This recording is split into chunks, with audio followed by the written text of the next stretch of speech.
लोगोफोर नोंथांमोननि थाखाय जोबोद इन्टारेस्टिं मोनसे भिडिअ बानायनानै लाबोदों। बे जाहैबाय जोंनि बैसो दानख'नाय। जोंनि बैसो दानख'नाया जाहैबाय जोबोद गोरलै आरो जोबोद गोब्राब आरो जोबोद गोनांथार। बेयो मोनसे अंकआनो। दा मा जायो, जोङो साफ्रोमबो साख्रिनि सार्कुलार ओंखारोब्ला साफ्रोमबाबो साख्रि नागिरो, बेथ' नंखागौखा।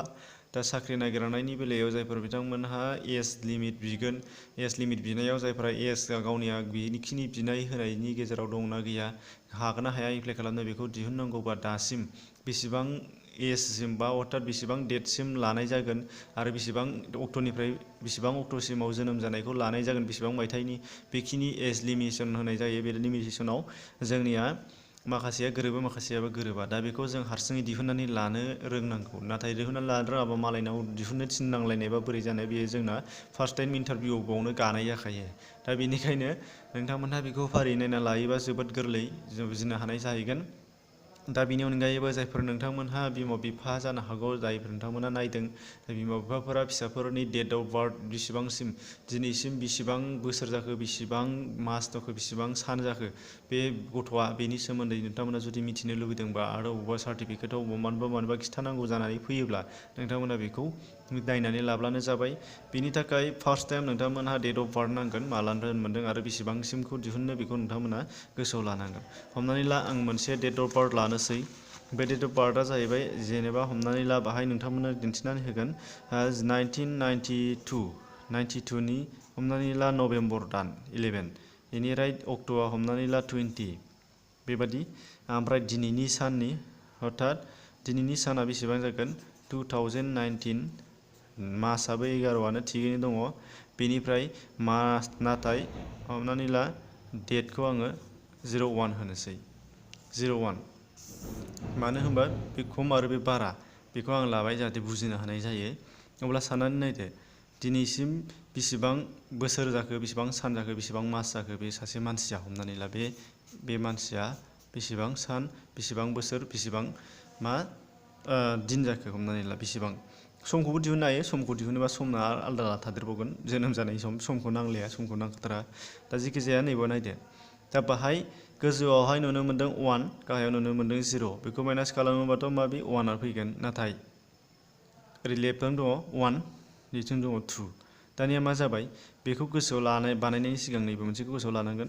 30 सानजों 1 दान आरो 12 दानजों 1 बोसोर जायो। दा बेखौ जोंनो नांथारगौ आरोखि। अब्ला दानिया साननानै नायदो, नैबे सानसेनिफ्राय 20 दिन दानखौ हरनो हाया। बाहाय सानसेल' दं, नै 01 माने सानसेल'। सानसेनिफ्राय नैबे 20 दिनखौ दानख'नो हाया, 20 सानखौ दानख'नो हाया। दा बे हिसाबै बेयाव दाना दाहार लाबोनांगौबा नैबेयो बेयो दान, नैबेयो देन, देस माने सानफोर। बे सान, नैबे दान माने बे मास, बे दिन जानानै दङ। मासनिफ्राय दिन लाबोनानै दानख'नो हाया। ओंखायनो मा जागोन, बेनिफ्राय जुदि लाबोनांगौबा 1 मास लाबोनांगोन। 1 मास दाहार लाबोबाय, हमनानै ला 1 मास दाहार लाबोयोबा मा जागोन, 11निफ्राय 1 दान दाहार लाबोयोबा माने 30 सान लाबोनांगोन। 30 सान। ओमफ्राय बावहाय बेसेबां दंखायो, नैबे सानसे। होमबा बेखौ प्लास खालामना लाग्रोनांगोन, गासै 31 जाफैबाय नै दिना 31 जाफैबाय। नैबे 11 मास नट नभेम्बरनिफ्राय बाहाय लाबोनानै मास मोनसे लाबोनाय लोगो लोगो, बेनिफ्राय मास मोनसेसो फैदों 1 लाबोनाय लोगो लोगो। ओंखायनो बेवहाय 30 सान आरो नैबे सानसेजों 31 सान जाबाय। 31निफ्रायसो बे 31 दिननिफ्रायसो नैबे 20खौ दानख'नांगोन। 20खौ दानख'दो। 20खौ दानख'योबा मा जाबाय, 1निफ्राय 0 दानख'बाय 1आनो, 3निफ्राय 2 थाङोबा 1। होमबा बेसेबां जाखो, 1 11, अर्थात 11 देस जाबाय, 11 देस। बेनिफ्राय दानिया नैबे नायदो, बेवहाय बेसेबां थाखो 10, अर्थात 10ल'सै। 10 बा मा जाहैबाय, बेयाव 10 मास जानानै दं, अर्थात अक्ट'बर जाना दङ, अक्ट'बर। दा अक्ट'बरनिफ्राय नभेम्बर दानख'हरनो हाया, अर्थात 10निफ्राय 11खौ दानख'हरनो हाला। नै 0निफ्राय बाहाय 1 दाहार हरोबाथ' जागौमोन, अर्थात ओरैहाय जाबायमोन आरो। हमनानै ला बाहाय 0 हरबाय, होमबा 10 जाबाय, 10निफ्राय 1 थांबा 9 जाबायमोन। नाथाय ओमफ्राय ओरै बे खमसिन खाथार, मोनसे बाराखा नैबे, ओंखायनो बे जाखाया। दा बे हिसाबै बेनिफ्राय दानख'नो हाया। दा बेनिफ्राय लांनांगोन। बेनिफ्राय लांनाय लोगो लोगो दाना बेखौ गोसोआव लादोलाय, बेयो इयार, बेयो मान्थ, बेयो इयार, बेयो मान्थ। बेनिफ्राय 1 लाबोनाय लोगो लोगो बाहाय 12 दान थायो। ओंखायनो मा जागोन, बेनिफ्राय 1 दाहार लाबोनोसै।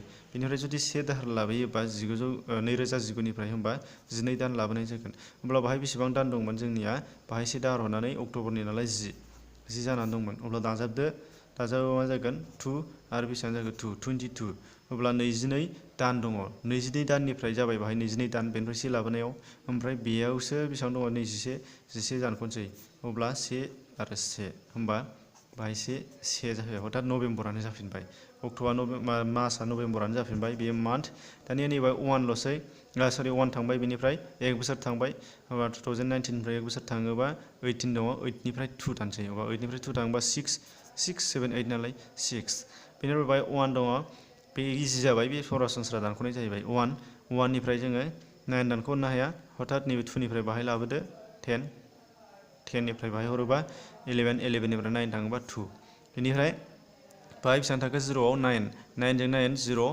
बाहाय 1 थादों 1 जों 1 0 हथात बेखौ नांला नैबे 26 इयार्स 11 मान्थ 11 डेज जाबाय आरो बे गथ'आ सासे मानसिया नैबे गथ'आ दानिया मा जाफैबाय 26 बोसोर 11 मास 11 दिन जाफैबाय दिनैनि दिनाव हथात नैबे दिनाव आरोखि नैबे दिनावहाय 1 लादों आङो हथात दिनै भिडिअ आपल'ड खालामनाया आं दिनै 23 बा 23 मानो बानायाखै 23 होबा बाहाय 23 होबा इजि जागौमोन ओंखायनो आं बेखौ बानायनो हायाखै 0 1 होदों बेनिफ्राय दुइसिन होदों जाहाथे बुजिनो हानाय जायो दा आसा खालामो नोंथांमोनहा भिडिअखौ नायनानै दिनैनिफ्राय बैसो दानख'नायखौ गावबागाव बयबो रोंसिगोन होननानै आं आसा खालामबाय आरो नोंथांमोना जुदि रोङाखैबा बेखौ फार्स्टनिफ्राय नायफिनबानो नुगोन नोंथांमोननि थाखाय बेबायदि क्लियार बैसो दानख'नाय नोंथांमोना सरासनस्रायै मिथिनाय नङा सोरावबो फोरोंनाय नङा जुदि फोरोङोबा फोरोंगोन नाथाय सोङोब्लासो फोरोंगोन आरो सोंनायनि बेलायावनो नाथाय नोंथांमोनहा बेयाव एसे जोंना लाजिनायनि बाथ्रा फैगोन मानो होनबा हमनानै ला सोरबा ग्रेजुवेट जाबाबो दानख'नो हाया बियो खाथांखा